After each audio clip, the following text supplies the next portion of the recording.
बिस्मिल्लाहिर्रहमान निर्रहीम। जब इंसान के हौसले टूटने लगते हैं तब अल्लाह की मदद वहीं से आती है जहां इंसान सोच भी नहीं सकता। जंग ए खंदक इस हकीकत की सबसे रोशन मिसाल है।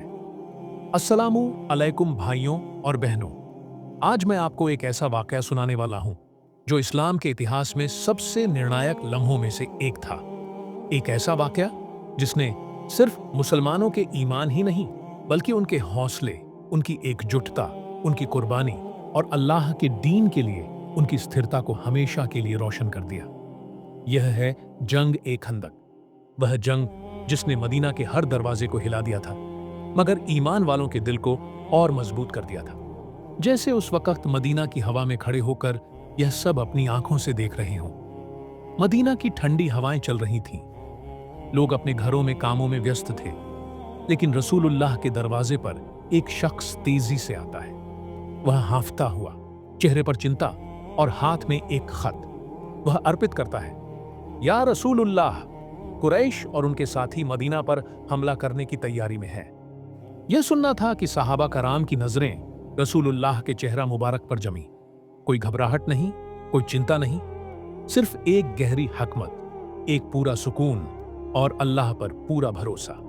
फिर कुछ ही दिनों में खबरें फैलने लगीं कि कुरैश के साथ गतफान, बिनु फजारा, बिनु सलीम, बिनु असद, बिनु अशजज और अन्य कई बड़े कबीलों ने एक विशाल फौज बनाकर मदीना पर चढ़ाई करने का इरादा कर लिया है।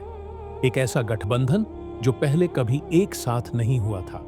दुश्मन की संख्या लगभग 10,000 थी और मुसलमानों की संख्या सिर्फ 3,000। लेकिन फर्क संख्या का नहीं था, ताकत का नहीं था, बल्कि यह था कि किसका भरोसा अल्लाह पर ज्यादा है। और यही वह लम्हा था जब मदीना के बचाव के लिए एक असाधारण रणनीति की जरूरत थी। इसी समय हजरत सलमान फारसी रजी अल्लाहु अन्हु ने एक नेतृत्व भरी सलाह दी, या रसूलुल्लाह, फारस में जब दुश्मन बहुत अधिक संख्या में होता था तो हम शहर के चारों ओर एक बड़ी खंदक खोदते थे। रसूलुल्लाह ने तुरंत इस सुझाव को स्वीकार किया। मुसलमानों का फौज मदीना के उस हिस्से में पहुंच गया जहां से दुश्मन आ सकता था। मदीना 3 तरफ से पहाड़ों और इमारतों के बीच सुरक्षित था। सिर्फ एक ही दिशा खुली थी, वहीं पर खंदक खोदने का फैसला हुआ। अब मैं आपको वह दृश्य बताता हूं जिसे सुनकर ईमान ताजा हो जाता है। सूरज की तेज रोशनी में 3,000 मुसलमान अपने हाथों में कुदालें, बेलचे और फावड़े उठाए, मिट्टी की ठंडी खुशबू, और रसूलुल्लाह खुद खोदाई में शामिल। पसीना मुबारक चेहरे से टपकता, साहबा के साथ पत्थर तोड़ रहे हैं, मिट्टी उठा रहे हैं और सब आपके चारों ओर खुशी से नारे लगा रहे हैं। खंदक खोदना आसान काम नहीं था, सर्दी, भूख, थकान, लेकिन ईमान वालों में एक अजीब सी चमक थी। वे जानते थे कि यह नबी का आदेश है, यह अल्लाह की राह है, यहां हार नहीं हो सकती। फिर एक अवसर आया कि खोदते हुए एक बहुत बड़ा पत्थर आ गया जिसे कोई तोड़ नहीं सका। साहबा ने कहा, या रसूलुल्लाह, यह पत्थर नहीं टूटता। आप आए, कुदाल उठाई, बिस्मिल्लाह कहा, एक जोरदार वार किया, चिंगारी निकली और पत्थर का बड़ा हिस्सा टूट गया। आपने फरमाया, मुझे शाम के महल दिखाए गए हैं। फिर दूसरी बार मुझे फारस की फतह दिखाई गई है। तीसरी बार मुझे यमन की फतह दिखाई गई है। साहबा हैरान।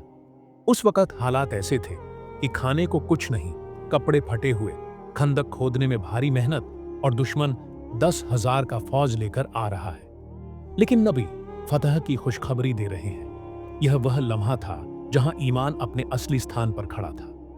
कुछ ही दिनों में खंदक तैयार हो गई। जब दुश्मन आए तो उन्होंने इस युद्ध की रणनीति को देखकर हैरानी जताई। अरब में ऐसी चाल पहले कभी नहीं देखी गई थी।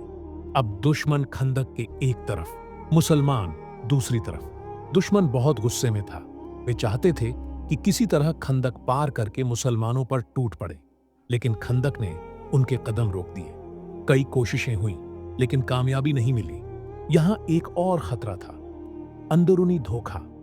बिनु कुरैजा जो मदीना के अंदर रहते थे, उन्होंने अपना वायदा तोड़ दिया, दुश्मन से संपर्क कर लिया। यह सबसे बड़ा झटका था। मुसलमान बाहर, दुश्मन अंदर, एक कबीला धोखा दे रहा। लेकिन ईमान वालों के पैर नहीं हिले। रात के अंधेरे में ठंडी हवा के साथ डर के साए मदीना पर छा गए, लेकिन साहाबा रसूल के चारों ओर जमा रहे। फिर वह लम्हा आया जब दुश्मन का सबसे बड़ा बहादुर अमरू बिन अब्दूद आगे बढ़ा, खंदक पार कर गया। वह कुरैश का सबसे बड़ा सेना था। उसने चिल्लाया, मदीना वालों, कौन है जो मेरे सामने आए? खामोशी। फिर एक युवा आवाज, अली बिन अबी तालिब रजी अल्लाहु अन्हु। उन्होंने पूछा, या रसूलुल्लाह, मुझे अनुमति दें। रसूलुल्लाह ने अनुमति दी। अब सोचिए, एक तरफ अरब का सबसे बड़ा योद्धा, दूसरी तरफ एक युवा, लेकिन ईमान ऐसा कि पहाड़ भी कांप जाए। मंच पर दोनों आए और कुछ ही क्षणों बाद तलवारों की आवाज, धूल का उठना और फिर वह नारा गूंज उठा, अल्लाहु अकबर। अली रजी अल्लाहु अन्हु ने अमरू को हरा दिया। मुसलमानों के हौसले आसमान छूने लगे। दुश्मन के दिल में डर बैठ गया। अब युद्ध एक नाजुक मोड़ पर था। दुश्मन थक चुका, मुसलमान धैर्य से खड़े थे और अल्लाह की मदद नजदीक थी।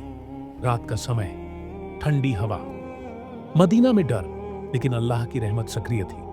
अचानक तेज आंधी चली, दुश्मन के खेमे उड़ गए, उनकी आग बुझ गई, जानवर भागने लगे, उनके दिलों में डर बैठ गया।